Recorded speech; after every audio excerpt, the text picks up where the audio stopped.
হাসিনা সরকার যাওয়ার পরে ভারতের মাথা খারাপ হয়ে গেছে। তারা বিভিন্নভাবে বাংলাদেশের ভিতরে গোলযোগ সৃষ্টির চেষ্টা করছে। একের পর এক ষড়যন্ত্র করে তারা হাসিনাকে আবার পুনর্বাসন করার চেষ্টা করছে। কারণ হাসিনার আমলে তারা বিভিন্ন ধরনের সুযোগ সুবিধা নিয়ে দেশের সম্পদ লুট করে নিয়ে গেছে। এখন সেই সম্পদ লুট করার আস্তে আস্তে বন্ধ হয়ে গেছে। তাই তারা বিভিন্নভাবে বিভিন্ন সংগঠনের মাধ্যমে এই সরকারকে অস্থিতিশীল করার চেষ্টা করছে। তার একটি উজ্জ্বল দৃষ্টান্ত আমরা ইসকনের আন্দোলনের মাধ্যমে দেখছি। তারা বিগত 2 মাস যাবৎ বিভিন্ন প্রকার দাবি দাওয়া নিয়ে আন্দোলন করছে, অথচ তারা গত আওয়ামী লীগ সরকারের আমলে কোনো দাবি দাওয়া করেনি। ইসকনের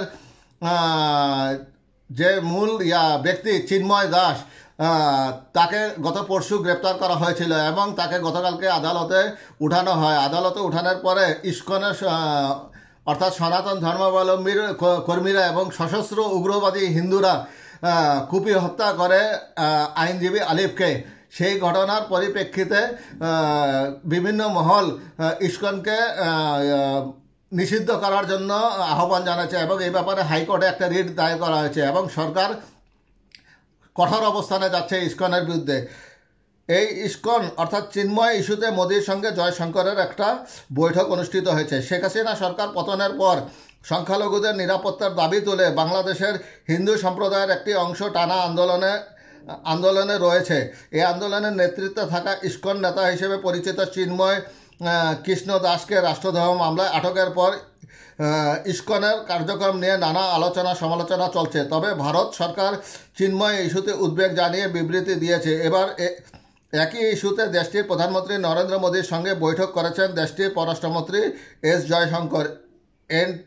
এনডিটিভির প্রতিবেদনের তথ্য বলছে, বাংলাদেশে সংখ্যালঘুদের বিষয়ে আলোচনা করতে বৃহস্পতিবার 28শে নভেম্বর জয়শঙ্করের সঙ্গে বৈঠক করেন মোদি। এর মধ্যে রয়েছে চলতি সপ্তাহে চিন্ময় দাসকে গ্রেপ্তার এবং চট্টগ্রাম জেলার একটি মন্দির ভাঙচুর। বৈঠকের পর জয়শঙ্কর আগামীকাল শুক্রবার সংসদের উভয় কক্ষে এই বিষয়ে ভাষণ দেবেন বলে জানিয়েছেন এনডিটিভি। এদিকে চিন্ময়কে গ্রেপ্তার এবং জামিন নামঞ্জুরের ঘটনায় গত 26শে নভেম্বর ভারত সরকারের পররাষ্ট্র মন্ত্রণালয় উদ্বেগ প্রকাশ করে।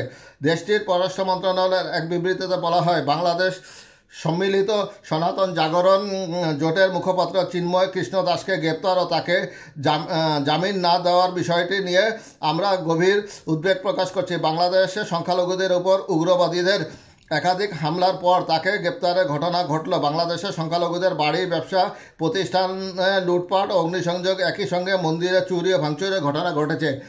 এগুলো সম্পূর্ণ মিথ্যা অভিযোগ। ভারত বরাবর এবং তাদের যে মিথ্যাবাদী মিডিয়া, তারা বরাবরই মিথ্যা গুজব রটিয়ে যাচ্ছে বাংলাদেশে।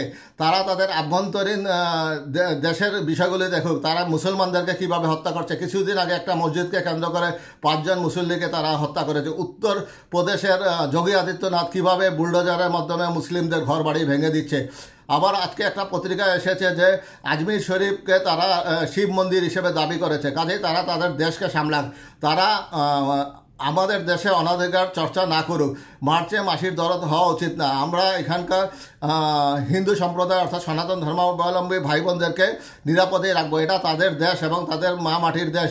কাজে তারা এই দেশে আরাম আয়েশে থাকবে এবং মুসলমানদের সঙ্গে সহাবস্থানে থাকবে। এই ব্যাপারে ভারতের কোনো উদ্বেগ বা কোনো মাথা ঘামানোর দরকার নেই। এই ব্যাপারে ইতিমধ্যেই প্রধান উপদেষ্টার প্রেস সচিব প্রতিবাদ করেছেন, পররাষ্ট্র মন্ত্রণালয়ে বাংলাদেশের প্রতিবাদ করেছেন এবং তথ্য উপদেষ্টা নাহিদ ইসলামও প্রতিবাদ করেছেন। আমরা আশা করব ভারত তাদের এই অনভিপ্রেত দুরভিসন্ধিমূলক আচরণ থেকে নিজেকে বিরত রাখুক, নতুবা ভবিষ্যতে তাদের যে 7 সিস্টার সেটা হুমকির মধ্যে পড়ে যাবে। কারণ বাংলাদেশের মানুষ খুব শান্তশিষ্ট, কিন্তু যখন গর্জে ওঠে তখন তারা কাউকে ছাড়ে না। এটা তারা ইতিমধ্যেই দেখেছে গত 5ই আগস্ট শেখ হাসিনাকে কিভাবে বাংলাদেশ থেকে বিতাড়িত করেছে।